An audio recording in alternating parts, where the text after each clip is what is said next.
Olhando no mapa da Europa, notamos que geograficamente Portugal ficava meio que deslocado, à margem de toda a movimentação e prosperidade das localidades no entorno do mar Mediterrâneo.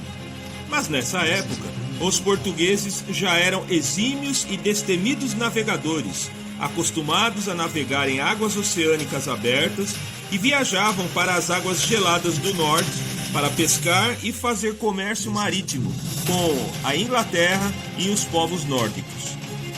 Em meados do século XIII, na época do rei Dom João I, que era espanhol e aliado dos reis de Castela, e seu filho, o infante Dom Henrique, eram apaixonados pelo mar. Criaram até uma universidade de ciências da navegação, a Escola de Sagres, no sul de Portugal, no Algarve. Os portugueses, às vezes, empreendiam viagens para dentro do mar Mediterrâneo, travavam comércio com os principais portos e localidades comerciais, mas, além da posição geográfica distante, haviam outros graves problemas que praticamente inviabilizavam essa atividade. Era a pirataria empreendida pelos mouros islâmicos que atuavam nos limites do Império Otomano, bem ali no estreito da entrada do mar Mediterrâneo no norte da África.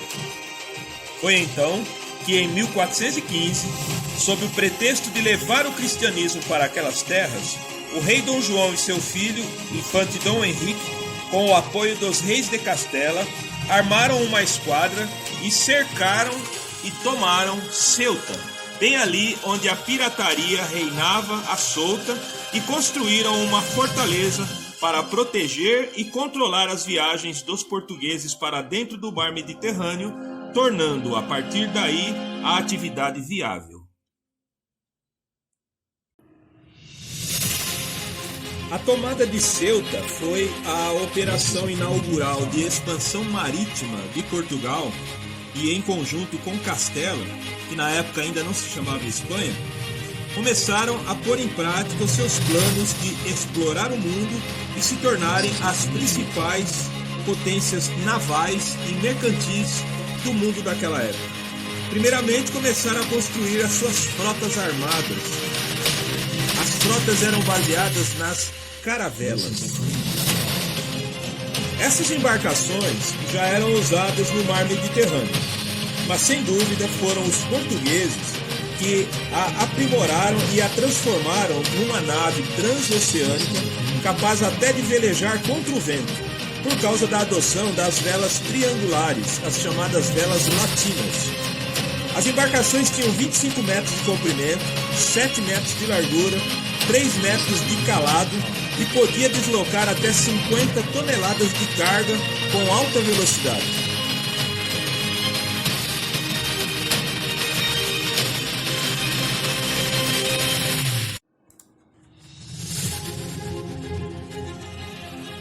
Quando dizemos que esses portugueses e espanhóis eram verdadeiramente valentes, não é sem razão. Naquela época, as mentes das pessoas estavam repletas de medos, lendas e maus presságios quanto ao que os aguardava no além-mar. Monstros marinhos que engoliam barcos inteiros e a lenda do fim do mundo, onde se pensava que o oceano desaguava num colossal abismo ou cachoeira. Porém, navegar é preciso. E então se lançam na direção oeste do Oceano Atlântico e em 1439 os portugueses fincam bandeira no arquipélago dos Açores. Já se sabia da existência da Ilha da Madeira desde 1419, mas em 1442 se estabelecem as posses portuguesas no arquipélago. A seguir navegam na direção sul e cruzam o famoso Cabo do Medo, ou o Bojador, sendo que dali para frente ninguém na Europa sabia o que encontrar pela frente. Logo à frente descobrem o arquipélago de Cabo Verde e se iniciam as viagens de reconhecimento da costa ocidental africana. Constroem-se fortes e feitorias em portos estratégicos para marcar território, dar cobertura às novas rotas de navegação e negociar com as tribos locais a compra de escravos que eram aprisionados em guerras tribais e vendidos pelos vencedores. Os portugueses, então, enviavam esses escravos para as plantações de cana-de-açúcar em São Tomé e na Ilha da Madeira.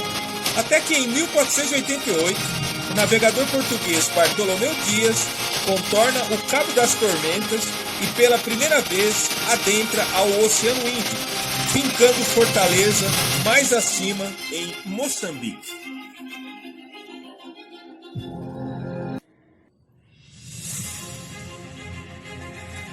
No final do século XIV, os reis portugueses e espanhóis estavam muito confiantes com as suas conquistas tecnológicas de navegação e com as possibilidades de descobrir lugares e riquezas num mundo ainda desconhecido. Foi então que passaram a financiar as grandes viagens de navegação que mudariam a configuração do mundo dali para diante. Acontece que não queriam arranjar confusão entre eles. A rota marítima para as Índias ainda não havia sido descoberta e estabelecida, de modo que adotaram direções diferentes, direções opostas, para encontrar o caminho para as riquezas da Ásia. Os reis da Espanha apostaram na ideia de Cristóvão Colombo, navegador italiano nascido em Gênova, e que achava que, viajando-se na direção oeste, se alcançaria o extremo leste da Ásia, e que talvez esse caminho fosse até mais curto do que contornar o continente africano, como estavam fazendo os portugueses. Foi então que, em 3 de agosto de 1492, partiu da Espanha com as 3 caravelas Santa Maria, Pinta e Nina, e após 45 dias alcançou o que hoje são as Bahamas. 40 dias após, atingiu a ilha de Cuba. Ao avistar os nativos locais, morenos, de cabelos lisos e olhos puxados, teve a certeza de que ele havia alcançado o extremo leste da Ásia e a parte mais oriental das Índias. Foi aí que ele batizou os nativos de índios, o que depois se provou que estava enganado.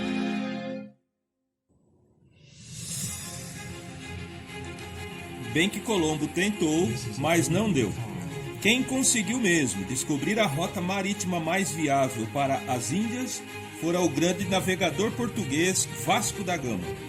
Partindo de Lisboa, em fevereiro de 1498, no comando da nau capitânia São Gabriel, partiram para o sul do Atlântico, contornando o continente africano, dobraram o Cabo da Boa Esperança e, após pararem em Moçambique, fazendo uso dos ventos de monção, cruzaram o Oceano Índico, aportando em Calicut, na Índia, em maio de 1498, onde já foram logo tratando de estabelecer contatos comerciais e construir feitorias. Finalmente, a rota marítima para a Índia havia sido descoberta e estabelecida.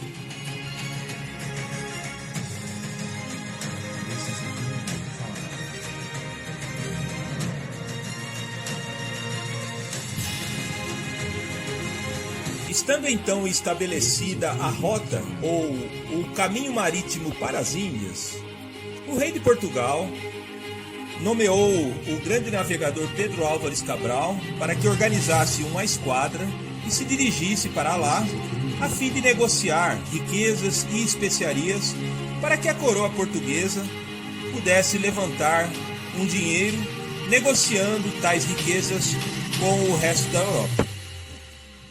Pedro Álvares Cabral, assim como Cristóvão Colombo, também tinha convicção de que a Terra era redonda e que, se ele partisse na direção oeste e fosse longe o suficiente, talvez alcançasse as Índias por um caminho mais rápido e mais curto. Talvez seja por isso que ele, ao invés de fazer o caminho habitual de contornar de perto o continente africano, ele se afastou tanto que atingiu as terras da América do Sul. Em 22 de abril do ano de 1500, ele avistou o que depois viria a ser chamado de Brasil e reivindicou este território imenso para a coroa portuguesa, partindo de lá em direção às Índias para dar cumprimento à sua missão.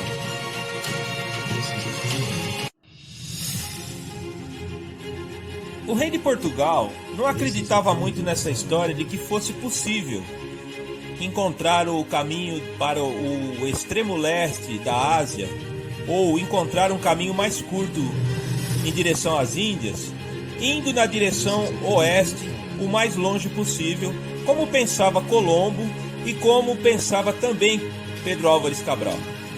Mas os reis da Espanha sonhavam em encontrar esse atalho, um caminho mais curto para atingir a rica Ásia. Financiou várias viagens com esse intuito. Uma delas foi a de Vasco Núñez de Balboa, que em 1513 penetrou no Mar do Caribe e chegou até onde é hoje o Panamá, uma estreita faixa de terra que liga a América Central com a América do Sul, de modo que atravessou essa estreita faixa de terra e avistou o Oceano Pacífico. Foi a primeira vez que um europeu avistou essas imensas águas daquela posição do planeta. Castela, já de olho na expansão portuguesa, também quis embarcar nessa aventura e tratou de promover um encontro em Tordesilhas, próxima divisa com Portugal, e com a mediação do Papa, tentaram assinar um acordo ou um tratado para delimitar entre as duas potências marítimas as suas áreas de exploração. Convencionaram contar 360 léguas a oeste de Cabo Verde e dali imaginar uma linha perpendicular de norte a sul do globo, sendo que para antes da linha até o extremo oriente seria a área de exploração de Portugal e dali para frente áreas de exploração da Espanha. Isto mudaria a configuração do mundo dali para diante.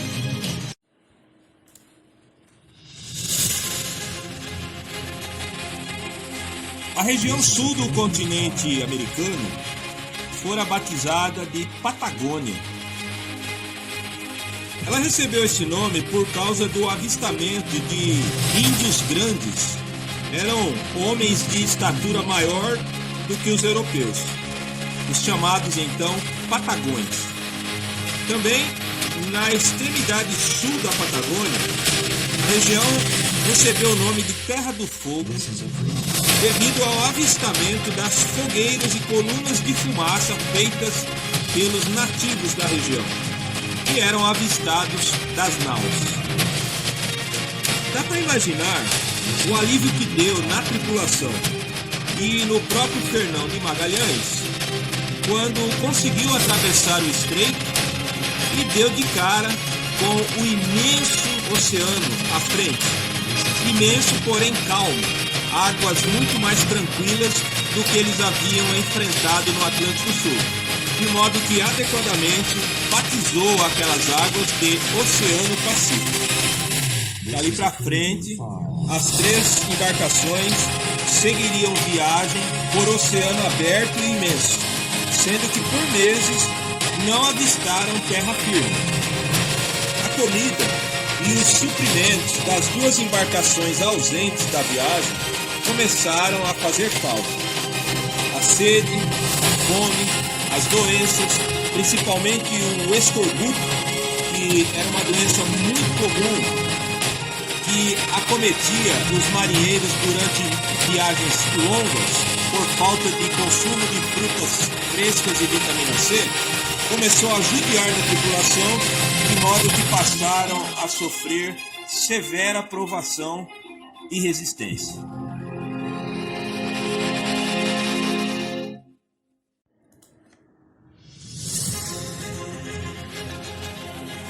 Fernão de Magalhães achava que ao se transpor o continente americano e adentrar ao grande mar, alcançariam o extremo leste da Ásia rapidamente, achando que A Índia, a China, a Indonésia e as Molucas já estavam logo ali, mas estavam redondamente enganados, já que o conhecimento do mapa-mundi naquela época ainda era bem limitado.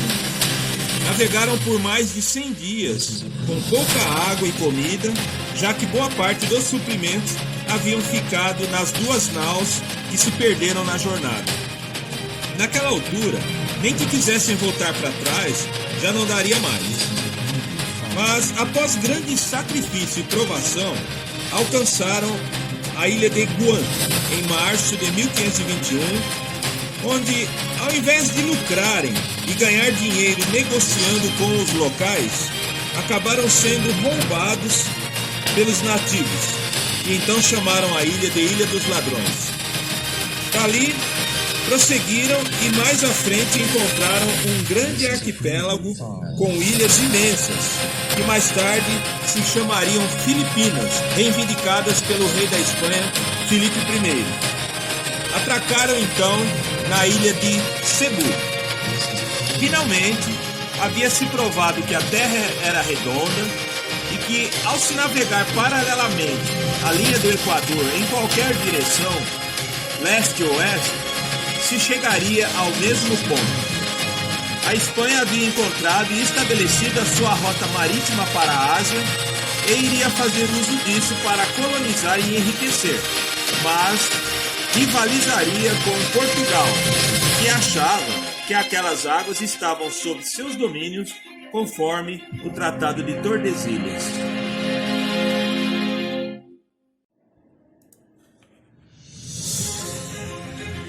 Chegando ali, na ilha de Cebu, Fernão de Magalhães já foi tratando de fazer contato e negociar a compra de especiarias e também evangelizar os líderes nativos locais. A prova de que isso deu certo foi que até hoje as Filipinas, juntamente com o Timor-Leste, são as únicas nações da Ásia predominantemente católicas. Mas numa pequena ilha ali próxima de Cebu, a ilha de Mactan, havia um líder que não estava gostando nada da proximidade dos europeus, de ter que negociar com eles e muito menos se converter ao cristianismo. Era o líder Lapu-Lapu, que quando Fernão de Magalhães ficou sabendo da sua insubordinação, dirigiu-se até a ilha para pressionar o líder com canhões e armas de fogo.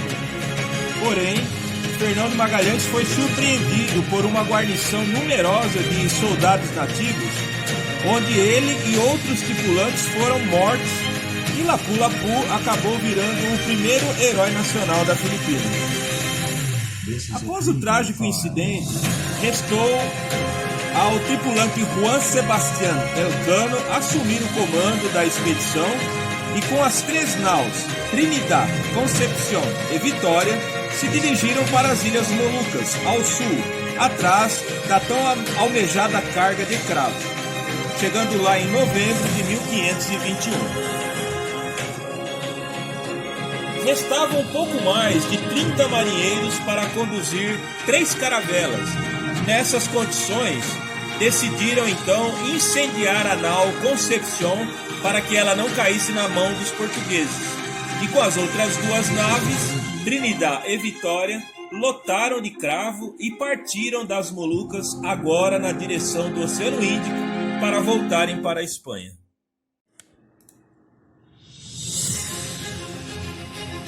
A maré de azar que se abatera sobre a expedição de Fernão de Magalhães ainda não tinha terminado.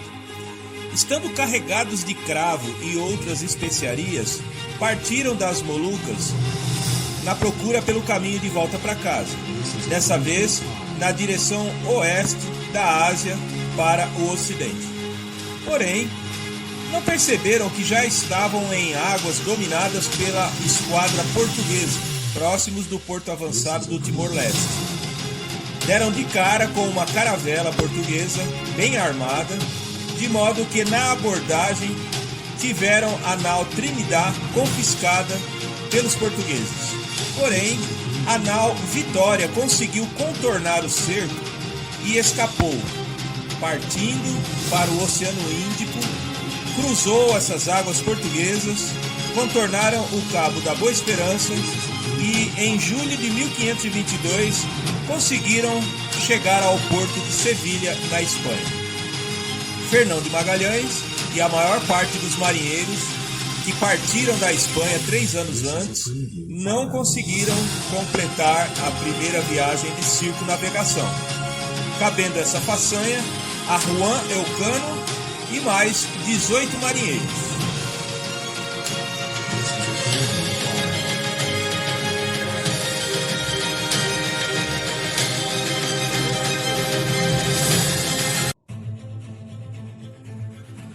Estabelecidas as rotas marítimas tanto para as Américas como para a Ásia, Portugal e Espanha passaram a empreender fortemente no comércio internacional, dando início ao primeiro processo de globalização da história.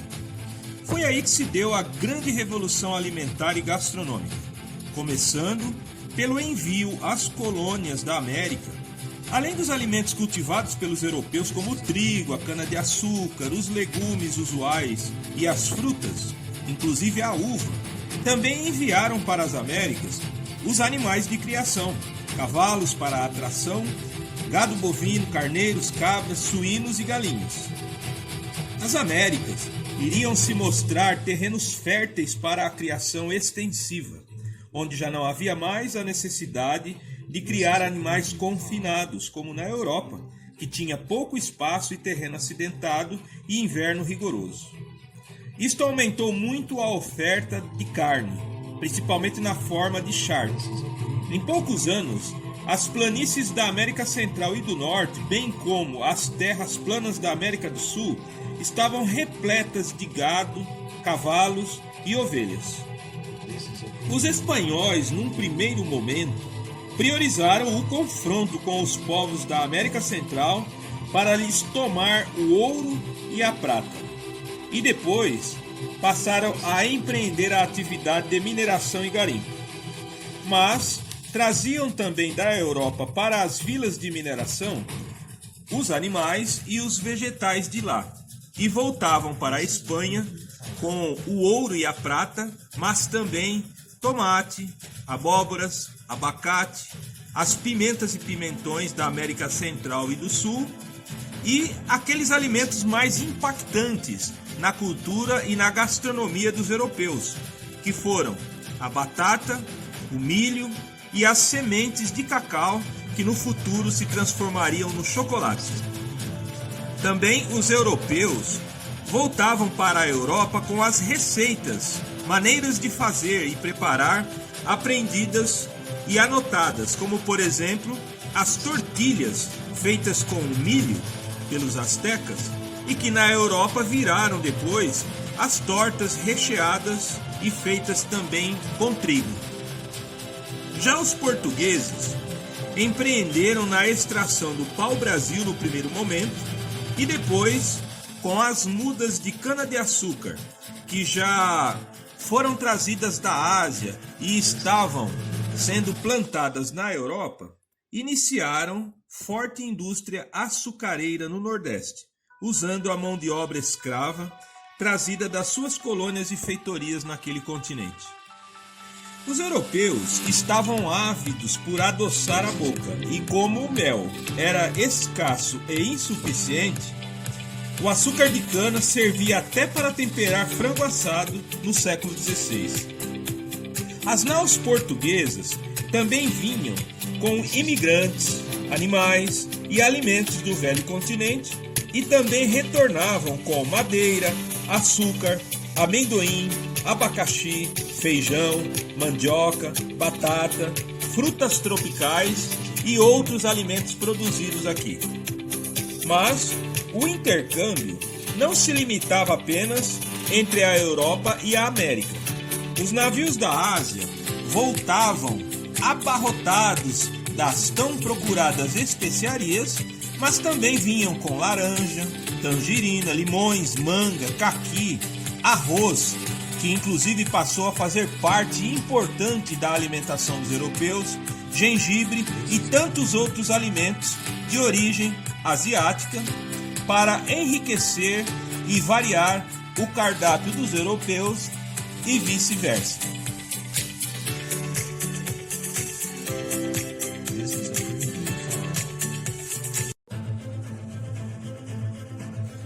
Durante quase 2 séculos, anos 1400, 1500, não tinha para ninguém. Era só Espanha e Portugal dominando as rotas comerciais marítimas de todo o mundo e mantendo este status hegemônico.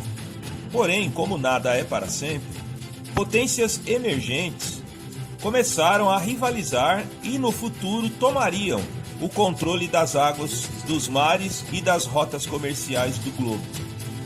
A Inglaterra, sob o comando do rei Henrique VIII, entrou nessa empreitada em meados do século XVI. Formaram o maior e mais extenso império ultramarino do mundo, com vestígios e influências da sua existência sentidos até hoje. A partir dos anos 1600, também os holandeses abriram frentes de comércio, postos avançados, territórios e espalharam sua influência e seu comércio por praticamente todo o globo. Na mesma época, a França também construiu grande e poderosa frota armada e abriram colônias nas Américas. Grande parte das suas colônias e dos seus territórios se abriram no continente africano e na Ásia. Toda essa movimentação continuou promovendo a disseminação e o comércio entre os países e as partes mais distantes da Terra. Foram essas iniciativas e este ímpeto de explorar e prosperar que induziram a expansão da agricultura e da pecuária, possibilitaram a alimentação de uma população mundial crescente e trouxe até nossas mesas a variedade e a riqueza de alimentos, os quais hoje desfrutamos.